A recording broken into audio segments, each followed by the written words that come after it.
Superficially, we associate performance with big distances in cross-country flying, busting acro moves, and competitive risk-taking. But for me, performance is the result of years of practice and commitment. Even this DVD in no way can replace this apprenticeship of flight, and our experts will be the first to admit that there is always room for learning.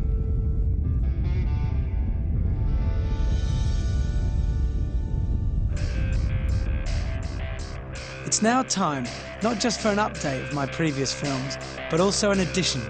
Security in flight and speed to fly are for pilots of all levels. This film highlights the qualities needed to become a true performance pilot. Watching the following experts is captivating in itself, and for some viewers, this thrill might be the only purpose of this DVD. For those of you who are aspiring and advanced pilots, we hope this film conveys some of the highest levels of skill in flying today. Together with the team at Ozone, we're going to show you the maximum potential of your glider. Using split-screen imagery and our high-speed camera, we will demonstrate the correct timing, brake range, and weight shift in detail never seen before.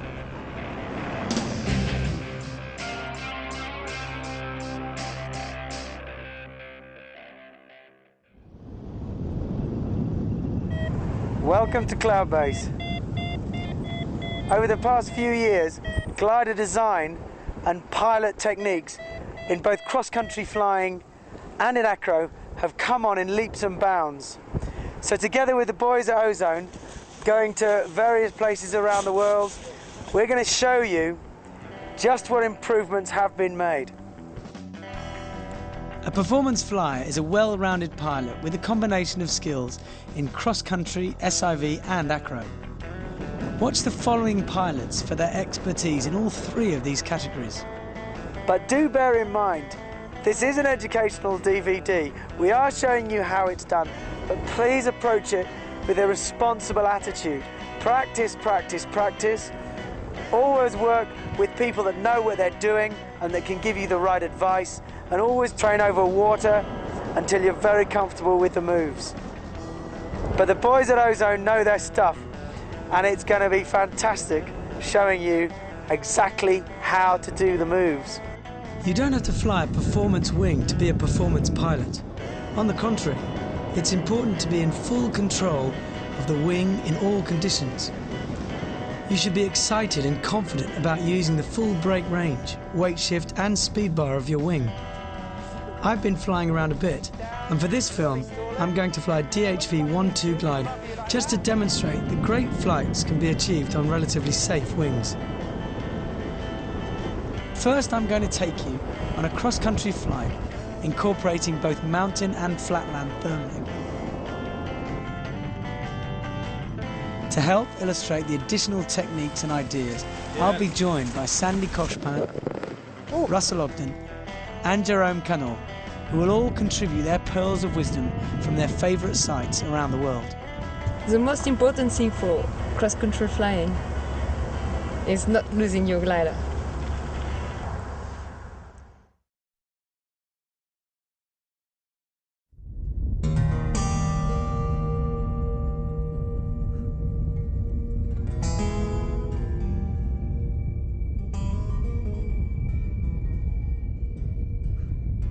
Whether you fly on your local hills or in the Siberian Altai Mountains, cross-country flying is almost a spiritual experience.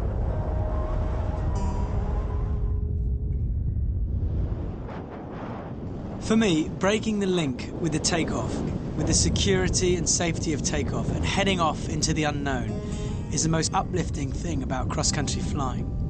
And once you've mastered it with time and practice, you'll join this community of like-minded people and travel the world, experiencing different cultures and flying over magnificent landscapes.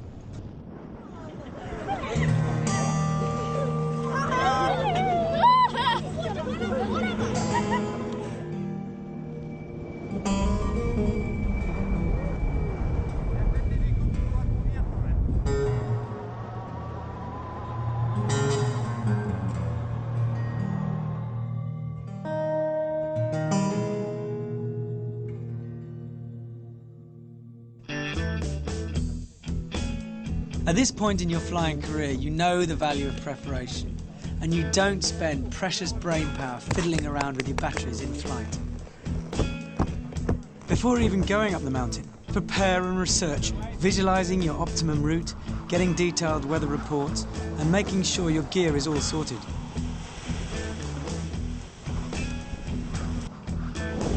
No performance pilot shuffles around on takeoff. If you're going to launch in strong winds, you must practice a personal, rock-solid technique, be it the standard reverse, sea riser, or concertina launch. Focus on the launch, and you should have a completely calm and predictable presence on takeoff, no matter what the size of the launch, the wind, or the crowd.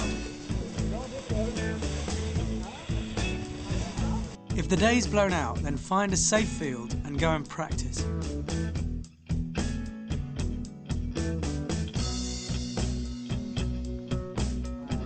Similarly, no performance pilot sends pedestrians diving for cover on landing. Excuse me! Make sure your landing skills mature in pace with your flying. And discipline yourself and practice spot landing on every touchdown. Learn how to land on slopes and be confident with getting the glider into tight spots. Confidence and skill on launch and landing are the essence of performance flying.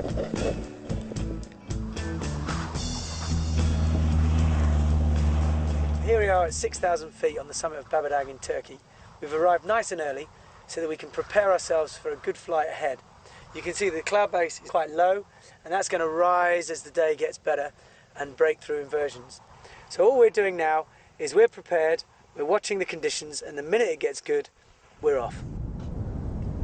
Meanwhile, at the same time, Sandy is preparing to launch from her favourite spot in Chamonix.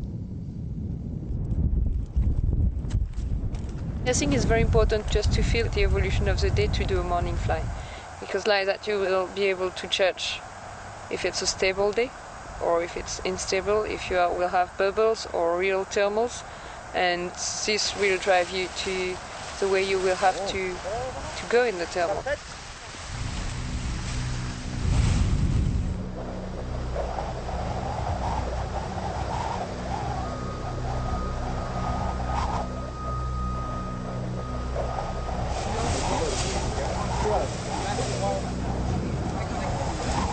Our intention is to take our time, get to base around here, and then when we're ready, go on a glide onto the next mountain, which is Mendos, top up to base there, glide across into the main valley and connect with Akdağ.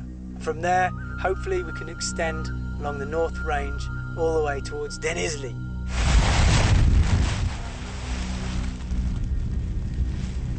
I would say the first step is to be good at takeoff and very precise on landing, so that you can land anywhere without windsocks. And the second step, I would say, is to have material which is adapted to your level. Most of the people we see flying cross-country got some glider which are too performance for them, and they just use 20% of the glider and they are in danger most of the time. Hello, welcome in Chamonix Valley! Takeoff from UTVD, now takeoff just behind us. And now we are doing bridge soaring on the UTVD. You can see Honduras just behind. It's great. I'm always saying go flying at 8, go flying at 9. When the pilots arrive here to do cross country at 11 o'clock, they are still at takeoff. I say, what are you doing here? You should be in the air already. 1 hour earlier, 2 hours earlier. Even if you burn out, you will work the small thermals.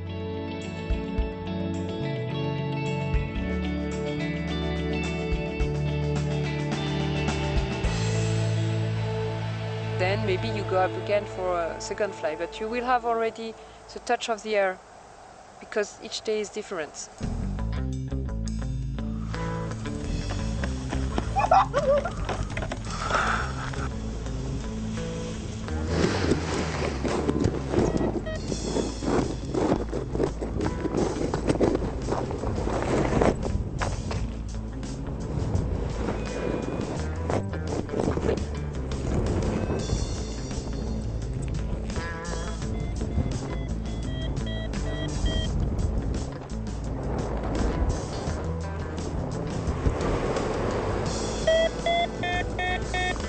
Okay, there we are. We've got a little bit of lift coming up this bowl.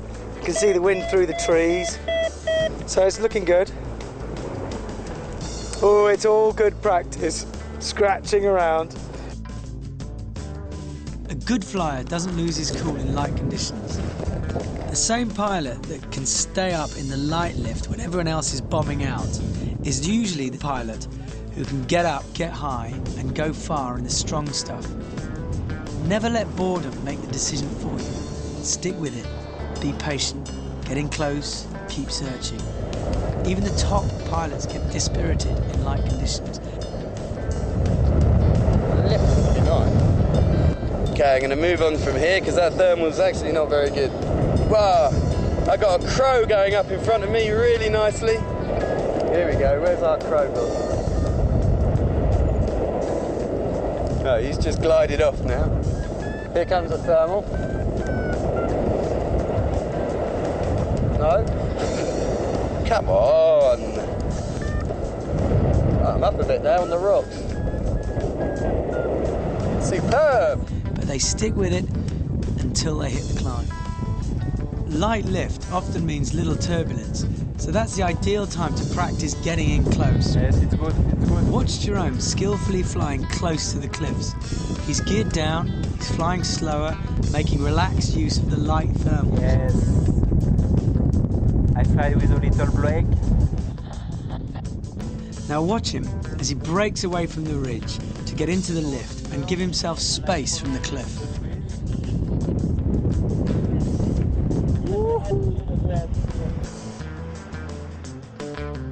It's all quite weak, not the most inspirational. Here we go.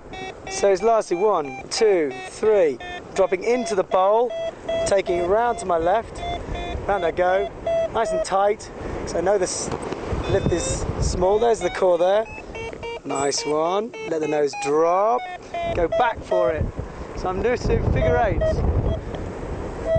Now, I'm rising above the pinnacle here, which is brilliant because the thermal will be more defined and easier to fly in. So one more figure eight, and I reckon I'm going to have the room to do a 360 and really make the use out of the lift.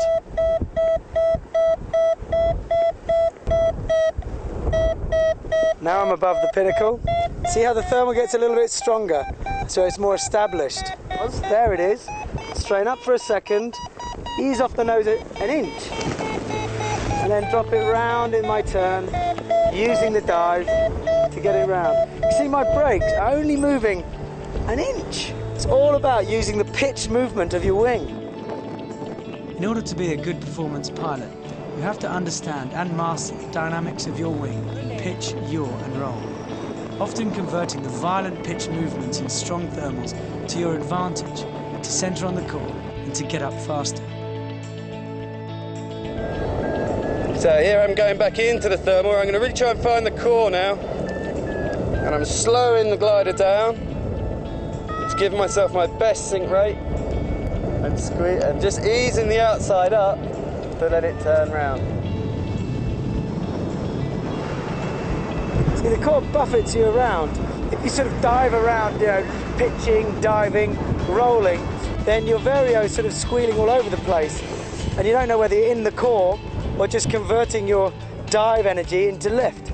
So it's good to just keep smooth. Now smooth doesn't mean flat. You can be hard angle of bank, but just smooth, keep it smooth. Keep the glider and you traveling nice and smooth.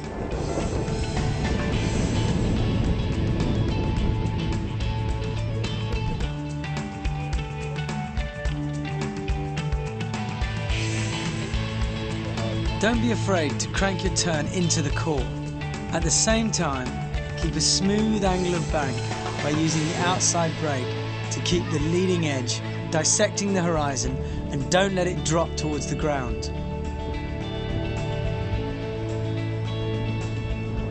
In small, strong cores, you should be able to turn right on your wingtip, again using the outside brake to monitor your leading edge.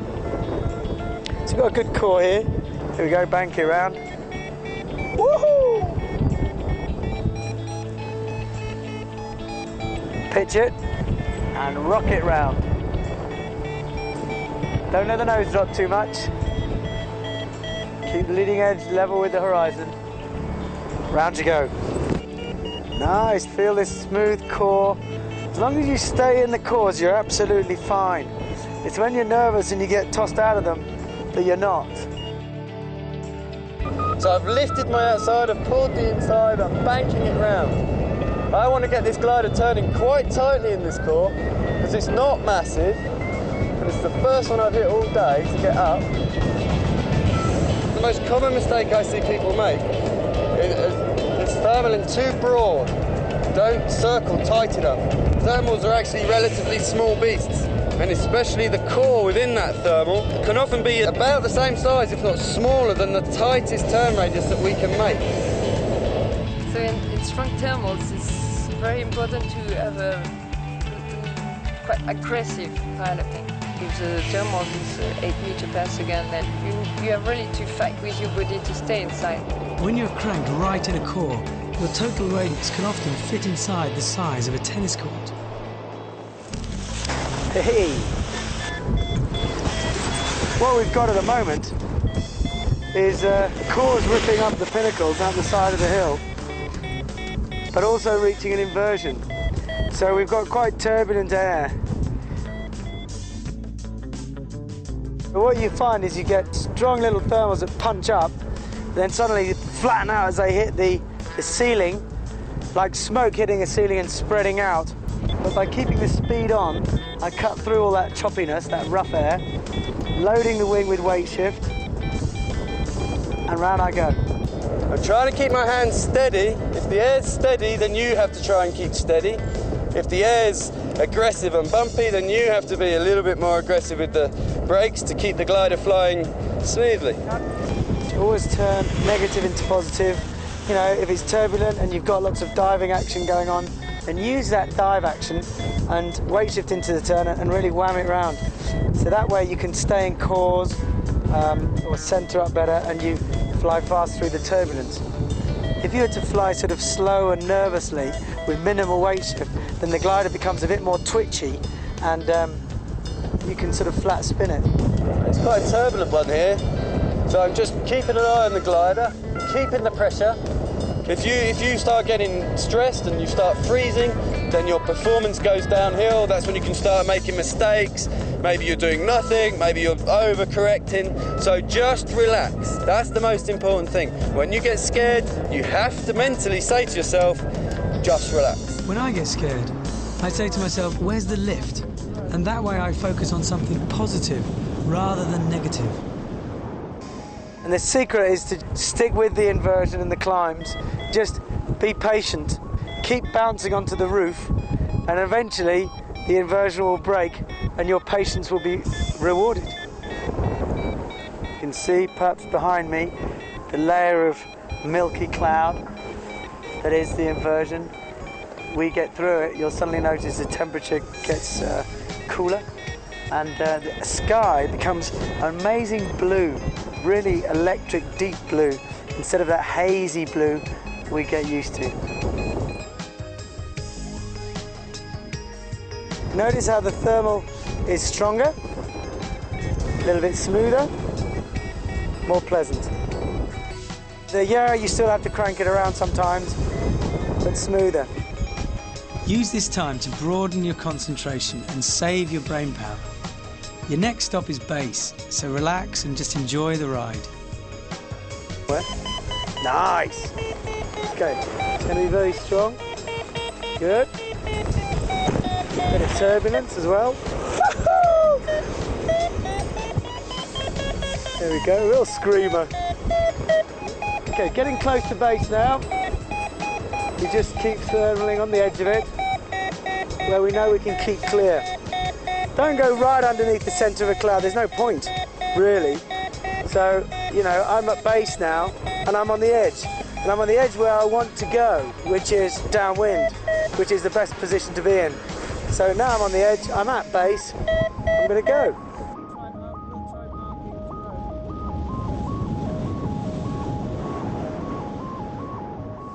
After, what is very important is to anticipate where you will go, because if you decide where you will go when you are at cloud base, it's too late. You lose some time, when you leave the cloud base, then just decided to go to a point. So what would have drive you to go to this point is what time is it, the orientation of the slope, the general wind, and also every information that you can get. It can be the birds, it can be the trees, colors. Now, we're going on our glide and we're going straight towards the next climb, which is another cumulus cloud. In deciding where to go to next, I ranked 3 sets of criteria in order of importance: signs, sources and triggers. So I'm looking downwind for a thermal within my glide. Here, the cumulus forming above Mendos is an obvious sign. But even if there were no cloud above it, it would still be a good objective, as the mountain acts as a trigger and the fields beneath it are acting as the source.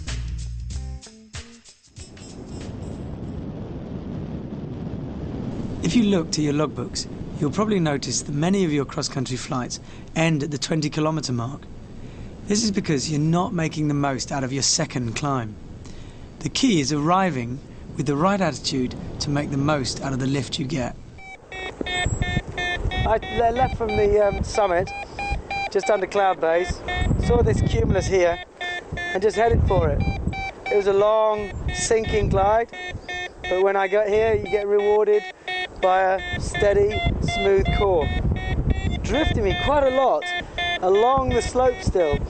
The mountain is still very shallow, and the thermal is still stuck to the mountain and it's drifting up it. Soon it'll break and go more vertical, either when it releases from a trigger point off the mountain like a pinnacle, or when it hits cooler air and goes up more vertically. To help visualise the track of a thermal as it releases, imagine someone pinching a tablecloth and lifting it upwards. Everything at the edges is drawn into the centre as it continues to rise. So if you find yourself low and drifting, go with it, as it is usually taking you to the centre of the best lift. Do you remember earlier I said the thermal was drifting us? Now we've got more of a vertical component. Now it's just going straight up. I'm looking down at the ground. I can see we're hardly moving with reference to that, which means we're now in a perfect column of lift rather than a drifting thermal. Lovely. Even when you have found a thermal, it's quite easy to lose it again as it drifts. A great development with GPSs is the map page. If you have it zoomed in to 200 meters, then you can really see the instant trace resembling a telephone cord as it follows you in the thermal. So if you lose it, immediately fly back towards a telephone cord and re-center on the lift again. Very steady, good climb here. So I'm just increasing a little bit of pressure on the inside, getting that tip down. All forces are balanced. I'm centered in the core, just keep cruising round. Okay, just left that one. See here the area goes quiet for a bit.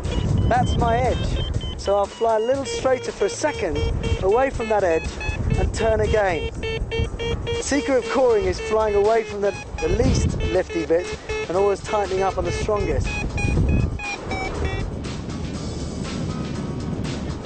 So whilst you're in the thermal, this is when you should relax and keeping an eye on what's going on next. Watching the flatlands already, seeing it develop, seeing cumulus forming, seeing shadows cast upon hills, all that sort of stuff, whilst I'm still climbing here.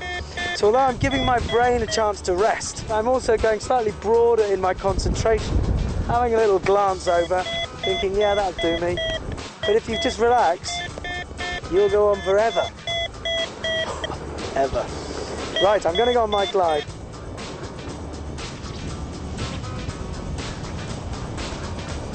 So I'm looking out in the valley.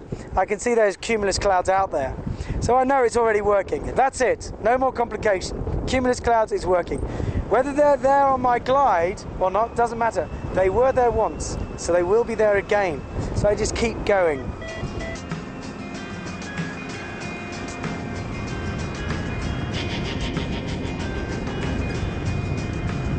Now, gliding efficiently is really important because you can lose everything on a glide. So choosing the right line to glide on is first and foremost the most important thing. And you do that by looking at your ground sources. And if you have other gliders in the air, you can use other gliders as well to choose your gliding line. Sink and lift often extend like fingers lying parallel downwind. So if you find yourself on a more sinking glide, try weight shifting 20 to 30 degrees to your right or left, and you may find yourself in more buoyant air. Sailplanes use this technique, and so do paraglider pilots during competitions, where there are many pilots flying side by side. Again, on this glide I rank the signs, sources and triggers. The whole valley baking in the sun is a huge source, but I still have to predict where the thermal is going to release from. My objective now is the town, which is both source and a trigger. While on the glide though, if I see nearer signs of thermals, like smoke changing direction or birds going up, then I'll immediately divert and get altitude as soon as possible. Never ignore a sign, even if you've set yourself an objective which is a source or trigger. When you do your transition to one point, sometimes it's good not to go direct to the point, depending on the wind, because the wind will increase close to the ground, so you will have to do like a curve to go a little bit in your transition first into wind, in which maybe you will use your speed bar. A good example of maximising your glide on a transition is when you're crossing a valley. You know the valley wind will be stronger lower down, so while you are high, fly with a little weight shift diagonally across and slightly into wind. Then as you arrive lower on the other side, you can use the wind to drift you back onto the hill. What you don't want to be doing is struggling into wind on the other side of the valley crossing. Speed bar is critical if you want to increase your speed through sync, or often increase your glide upwind. But a speed bar that's used badly is worse than nothing at all. People make the mistake that they think, I've got a speed on, so I'll just have a little bit of brake just in case. And that's a bit like driving down the motorway with your handbrake on. You either want to go fast or not. You squeeze it on gently, nice and smooth. As it pitches down and then comes back up again, squeeze on the last bit so that it gently flattens out. The glider does the work for you. You control the pitch through your feet, and it's more efficient and you get no deflations. Now, when you're gliding on your speed bar, the way I control the pitch and the way I feel the pressure in the glider is by using my rear risers. Here, I take hold of them, I hold them up by the mailon, and I just put the weight of my arms so I can feel the tension in my rear lines. That way I have some feeling I have control on the glider, but I'm not actually pulling on the brakes, which is creating me drag. You never use the same sort of pressure on your risers as you would your brakes, but you can affect the pitch of the glider by gently pulling on your risers. That way your glider has a chance to build up the pitch and stabilise its glide. It's a lot more efficient. You can see the air rushing up my trousers. 24 punts away!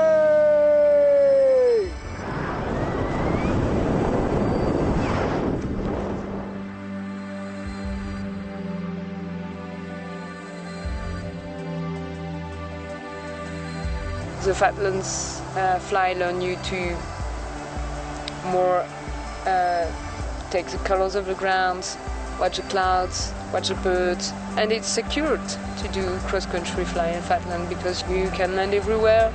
So it's a good way to begin cross-country and to go in the Fatlands. As we've got lower, I can feel the temperature increasing and the thermals are slower. I've got one now. It's nice and steady. I'll turn. Many pilots feel exposed when they're flying over the flatlands because they worry about bombing out. Cast away that concern and focus on the positive, the open space, the altitude, your options. Look for the clouds and be decisive. If you pile on too much pressure, your performance will go down just when you need it the most. I've got to change my style of flying now. I'm lower. There we go. You can almost fall asleep in this sort of stuff. Just drifting around, fall asleep. Why not? It's so smooth. And the mistake people make is that they go from flying at cloud base or high and the thermals are strong and rough, whoa, and they're dealing with all that. And then suddenly they leave cloud base, all the noise and the pitching and diving, they're still sort of hyped up from that adrenaline pumped flight. They come into the valley And all you've got is this quiet, gentle, smooth lift. And because they're still doing all that muck, they find this lift, they think, oh, this isn't good, this is rubbish, there's more around. And they leave it. But if you gear down, chill yourself out, drink your water, relax, fall asleep, you'll be able to use this stuff and go further.